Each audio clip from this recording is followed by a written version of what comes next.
कुछ कहानियां सुनी नहीं जाती, महसूस की जाती हैं। ये गुफ्तगू है जिसे प्रस्तुत कर रहा है श्वेतवर्णा प्रकाशन, जहां हर बात एक एहसास बनकर उभरती है। आज की गुफ्तगू एक ऐसे शायर के नाम जिसके लफ्जों में दर्द नहीं, पूरा एक जमाना बसता है। वो शायर जिसने मोहब्बत को लिखा नहीं, जिया, जिसने टूट कर भी हर दिल को जोड़ दिया। आज हम करेंगे गुफ्तगू मीर तकी मीर के साथ।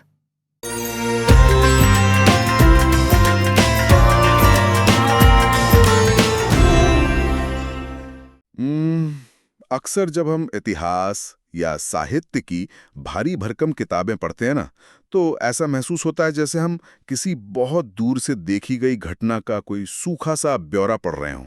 हाँ बिल्कुल। सब कुछ बहुत ही व्यवस्थित, नपातुला और तथ्यों में बंधा हुआ सा लगता है ना?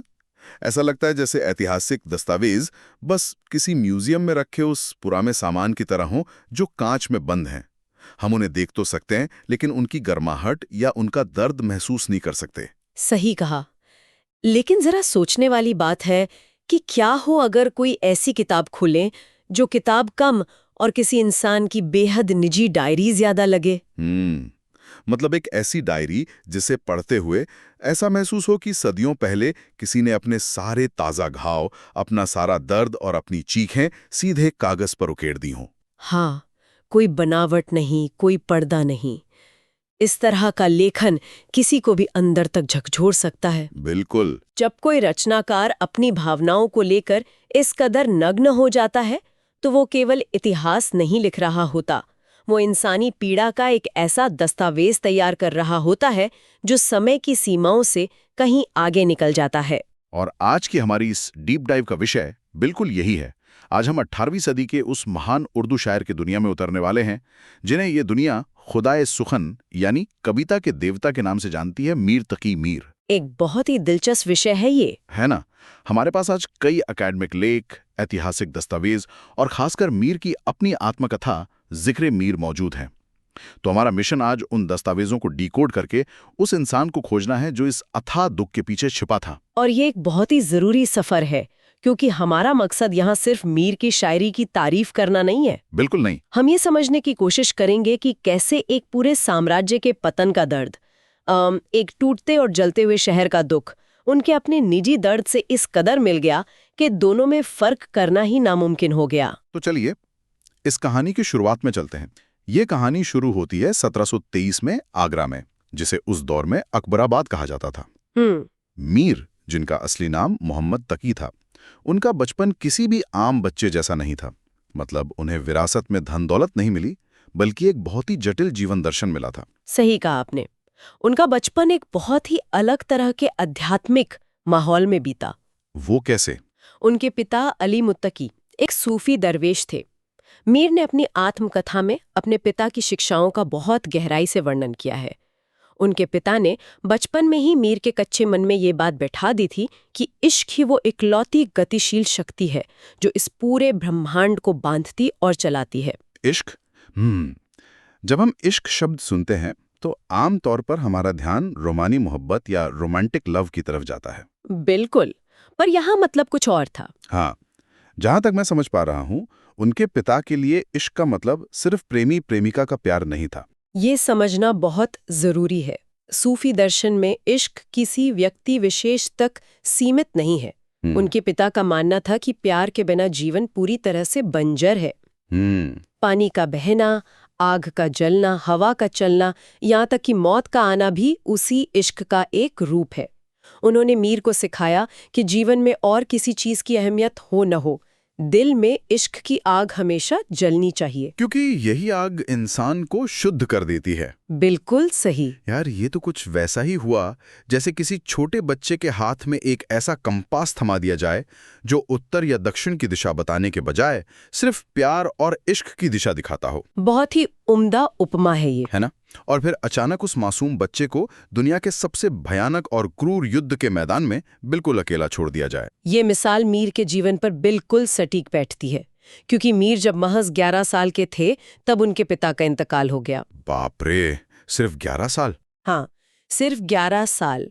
वो सूफी दरवेश पिता, जो मीर का इकलौता सहारा और मार्गदर्शक था, वो अचानक दुनिया से चला गया।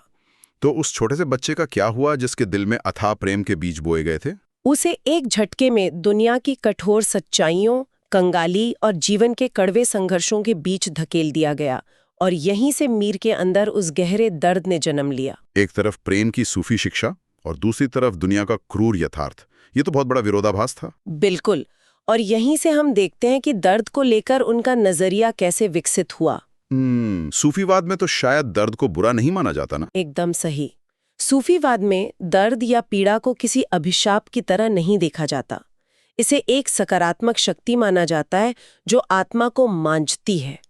इसलिए जब जीवन ने मीर को एक के बाद एक आघात दिए तो उन्होंने दर्द से भागने की कोशिश नहीं की। मतलब दर्द को जीना और उसे गले लगाना ही उनकी नियति बन गई। हाँ, बचपन के इन भारी संघर्षों से जूझते हुए जब आगरा में गुजारा करना नामुमकिन हो गया तो युवा मीर ने एक बड़ी उम्मीद के साथ दिल्ली की तरफ रुख किया। शाहजहानाबाद। उन्हें लगा होगा कि सदियों से आबाद मुगल साम्राज्य की इस महान राजधानी में, कला और संस्कृति के इस गढ़ में उन्हें एक ठिकाना मिल जाएगा। लेकिन विडंबना देखिए कि वो शहर खुद अपनी आखिरी सांसें गिन रहा था। मीर जब दिल्ली पहुंचे तो उन्होंने जो देखा वो किसी बुरे सपने से कम नहीं था। वो समय उत्तर भारत के लिए किसी महाप्रलय से कम नहीं था, है ना? मुगल साम्राज्य ताश के पत्तों की तरह ढह रहा था। बिल्कुल। हमारे पास मौजूद ऐतिहासिक दस्तावेजों में इसका बहुत ही रोंगटे खड़े कर देने वाला ब्यौरा मिलता है। मीर ने अपनी आंखों के सामने 1739 में नादिर शाह के उस खौफनाक हमले को देखा जब दिल्ली की सड़कों पर खून की नदियां बह गई थीं। और फिर उसके कुछ ही सालों बाद अहमद शाह अब्दाली के लगातार हमलों ने तो इस शहर की बची खुची रीढ़ भी तोड़ दी। हाँ, नादिर शाह और अब्दाली के हमलों ने न केवल दिल्ली को आर्थिक रूप से लूटा बल्कि उसकी आत्मा को भी छलनी कर दिया। और बात सिर्फ बाहरी हमलों की नहीं थी, अंदरूनी राजनीति भी तो थी। एकदम सही। दरबार के अंदर की राजनीति इतनी गंदी और क्रूर हो चुकी थी कि मीर ने अपनी आंखों से राजशाही का घिनौना पतन देखा। वजीर और दरबारी इतने ताकतवर और निरंकुश हो गए थे कि 1754 में उन्होंने खुद अपने बादशाह अहमद शाह की आंखें सरेआम निकाल लीं। सीरियसली? एक जीते जागते मुगल बादशाह को अंधा कर दिया गया? हाँ, एक ऐसा सिंहासन जिसके सामने कभी पूरी दुनिया झुकती थी, उस सिंहासन पर बैठे इंसान की ये दुर्दशा। मीर ने ये सब बहुत करीब से देखा था। ये सुनकर ही रूह कांप जाती है। उन्होंने अपनी आत्मकथा में दर्ज किया है कि कैसे शाह आलम द्वितीय जैसे मुगल बादशाह को एक भिखारी जैसी बेबस हालत में दिन गुजारने पड़े।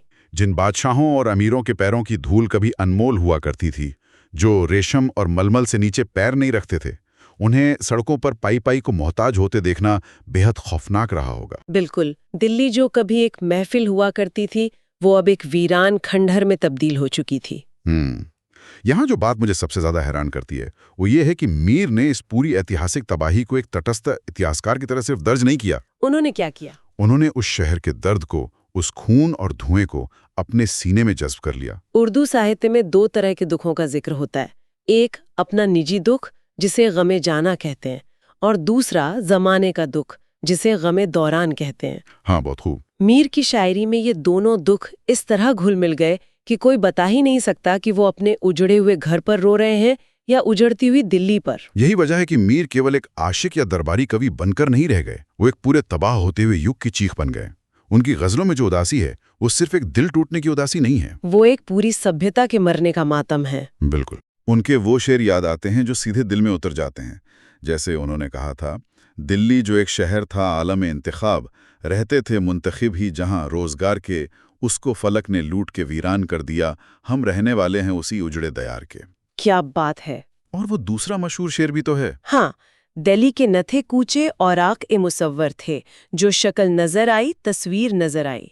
मतलब वो कह रहे हैं कि दिल्ली की गलियां कोई साधारण गलियां नहीं थी, वो तो किसी महान चित्रकार के कैनवस जैसी थी, जहां हर एक चेहरा अपने आप में एक मुकम्मल कलाकृति था। इन अशार में पुरानी दिल्ली के लिए एक ऐसी गहरी तड़प दिखती है जो केवल ईंट और पत्थरों के लिए नहीं है, बल्कि उस तहजीब के लिए है जो हमेशा के लिए राख हो गई। बिल्कुल सही बात है।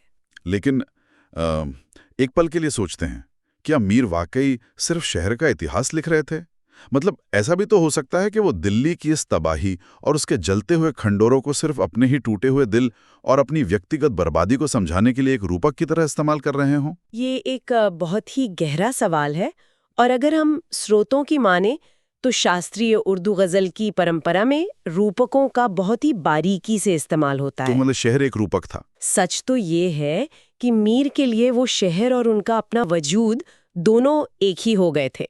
अंदर दिल का उजड़ना और बाहर दिल्ली का उजड़ना, ये दोनों घटनाएं समानांतर चल रही थी। यानी बाहर का वो भौतिक विनाश उनके अंदर चल रहे भावनात्मक तूफान का ही एक आईना था। बिल्कुल। एक जगह उन्होंने खुद लिखा है कि उनका दिल और दिल्ली दोनों वीरान हैं, लेकिन फिर भी उन्हें इसी उजड़े हुए शहर की खाक में एक अजीब सा सुकून मिलता है। अंदर भी तबाही, बाहर भी तबाही, कमाल है।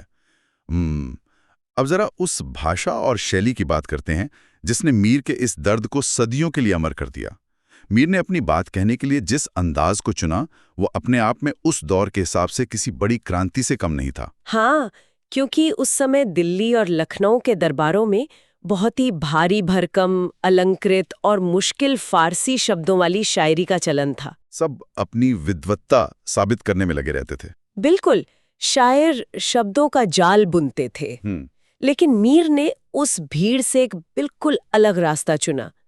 उनकी इस खास शैली को उर्दू साहित्य में सहल-ए-मुमतना कहा जाता है। सहल-ए-मुमतना, ये तो कुछ वैसा ही हुआ जैसे आजकल जहां हर तरफ बहुत लाउड इलेक्ट्रॉनिक म्यूजिक, तेज बीट्स और सिंथेसाइजर का शोरगुल हो, और उस भारी शोर के बीच अचानक कोई कलाकार मंच पर आए, सिर्फ एक एकॉस्टिक गिटार हाथ मिले और एक ऐसा धीमा, बिना किसी साज सज्जा वाला सुरीला गीत गाए जो सीधा रूह को चीरता हुआ निकल जाए। क्या बात है, बहुत ही सटीक उपमा है ये। कोई दिखावा नहीं, कोई शोर नहीं, बस एकदम साफ और सच्ची आवाज। बिल्कुल। सहल-ए-मुमतना का शाब्दिक अर्थ ही है एक ऐसी सरलता जो धोखा दे जाए। ये वो अंदाज है जो पढ़ने या सुनने में इतना आसान लगे कि कोई भी नौसिखिया सोच बैठे कि अरे ये तो मैं भी लिख सकता हूँ। पर असल में जब वो लिखने बैठे तो उसे अपनी औकात समझ आ जाए। हाँ, बिल्कुल। मीर ने आम बोलचाल की हिंदुस्तानी भाषा को फारसी की नज़ाकत के साथ ऐसे मिलाया जैसे पानी में रंग घुल जाता है। उनके शेर देखिए ना, हस्ती अपनी हबाब की सी है, ये नुमाइश शराब की सी है। वो कहते हैं कि इंसान का जीवन पानी के एक बुलबुले के समान है और ये सारी दुनिया एक मुरुग तृष्णा है। कितनी आम बात है, लेकिन इसे कितनी गहराई से कहा गया है। मीर दिखावे के लिए या दरबार के अमीर उमराओं को खुश करने के लिए कभी नहीं लिखते थे। उन्होंने जीवन की सबसे जटिल पीड़ा को व्यक्त करने के लिए सबसे सरल शब्दों का हथियार चुना। एक और शेर जो मुझे अक्सर याद आता है, इश्क एक मीर भारी पत्थर है, कब ये तुझ नातवां से उठता है। उफ। यहां उन्होंने इश्क को किसी चांद तारे या खूबसूरत फूल से नहीं, बल्कि एक भारी पत्थर से तोला है। कोई घुमाव फिराव नहीं, सीधे तौर पर कह दिया कि तुम कमजोर हो और ये इश्क का बोझ तुमसे नहीं उठाया जाएगा। हमको शायर न कहो मीर के साहब, हमने दर्दो गम कितने किए जमा तो दीवान किया।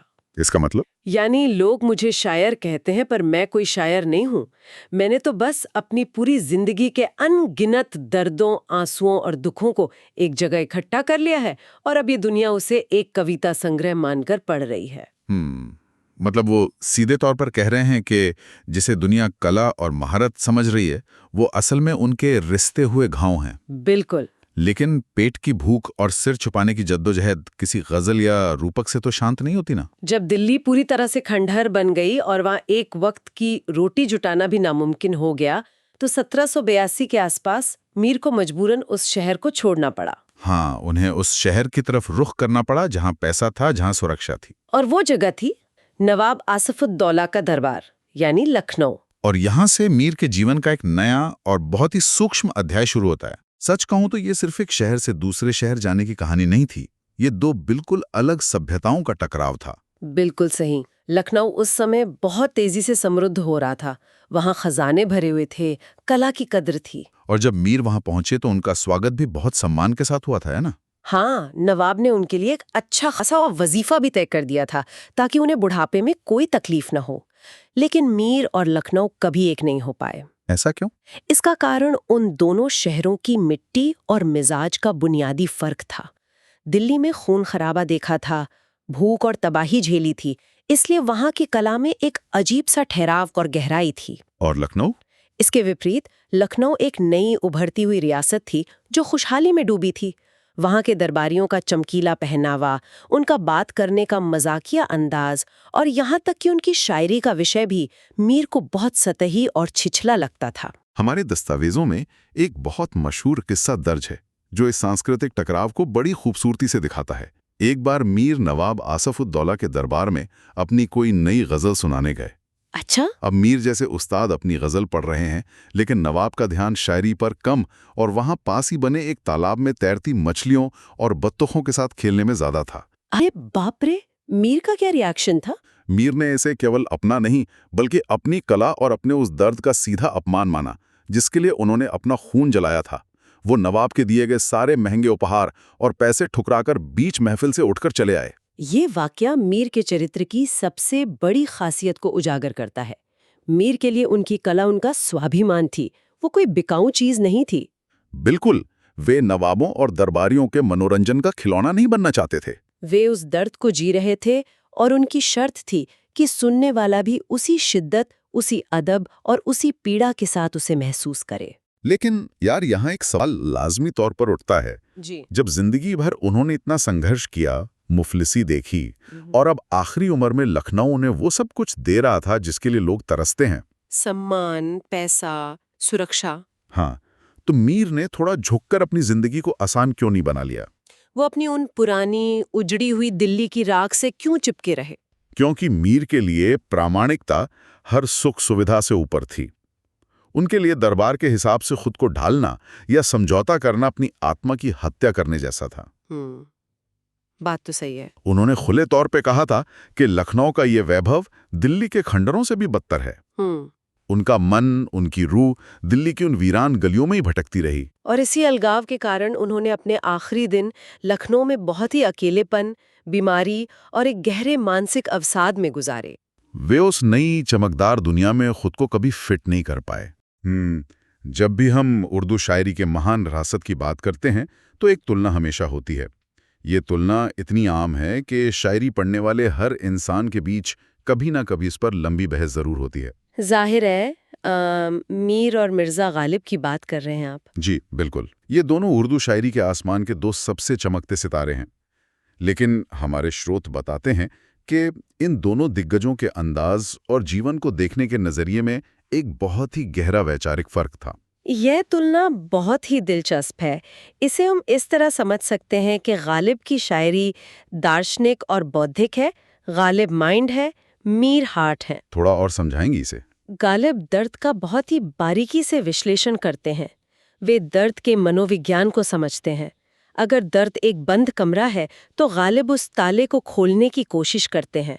वो सवाल करते हैं कि ये दर्द आखिर क्यों है। और अगर बात मीर की हो? मीर उस दर्द का विश्लेषण नहीं करते, वो उस दर्द को पूरी तरह से जीते हैं।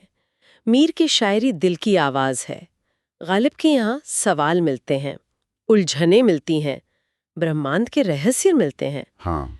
लेकिन मीर के यहाँ आपको सिर्फ एक टीस मिलेगी, एक ऐसी चुभन मिलेगी जो किसी ताजे रिश्ते हुए घाव की तरह महसूस होती है।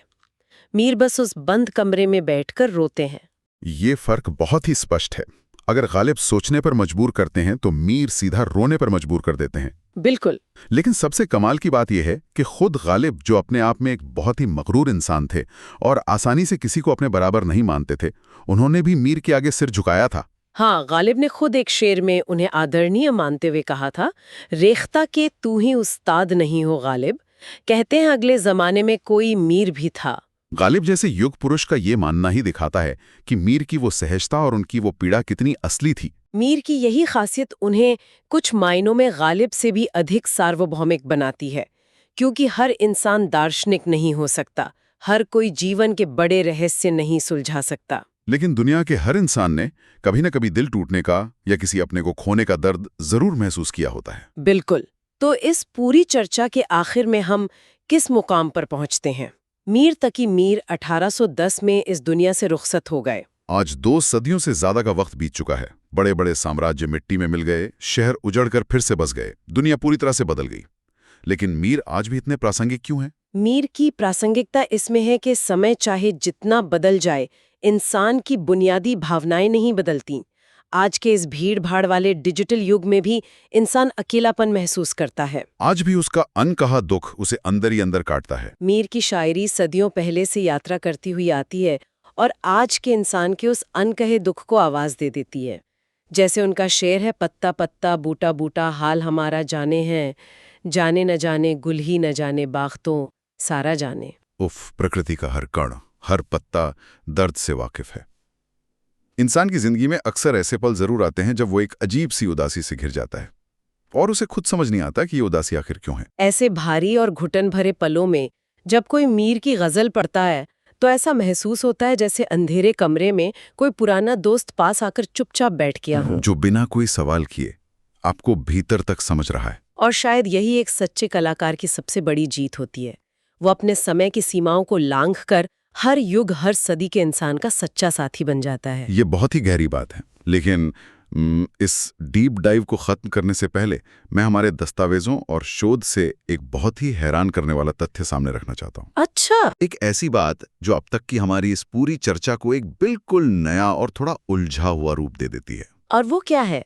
अब तो जानने की उत्सुकता बढ़ रही है। हमने शुरुआत से ही मीर की एक छवि पर बात की, एक बेहद गंभीर, दुखी, एकांतवासी इंसान जो हमेशा अपने और दुनिया के दर्दों में डूबा रहता है।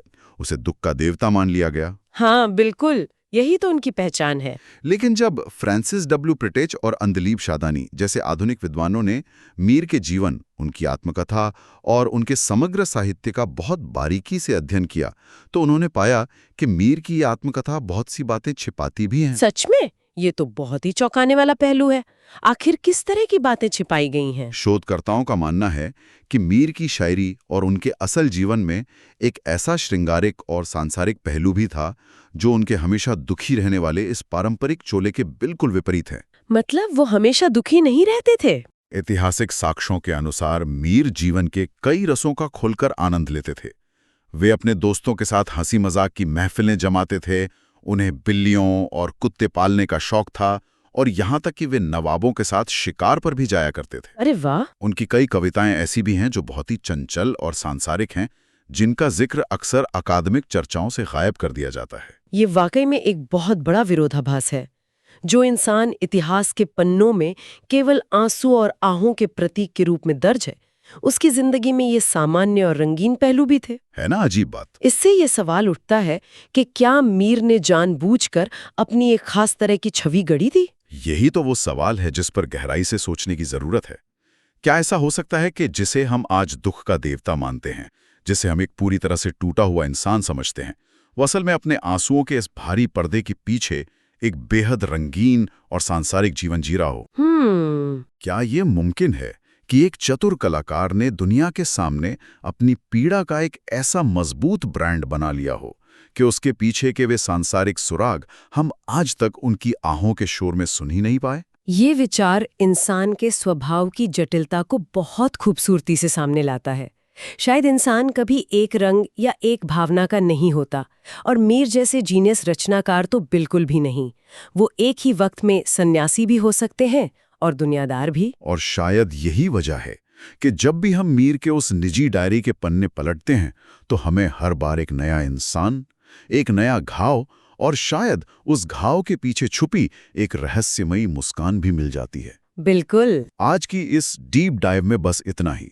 उम्मीद है कि मीर के इन अनसुलझे पन्नों में हर कोई अपनी ही किसी अनकही भावना का अक्स जरूर ढूंढ पाएगा।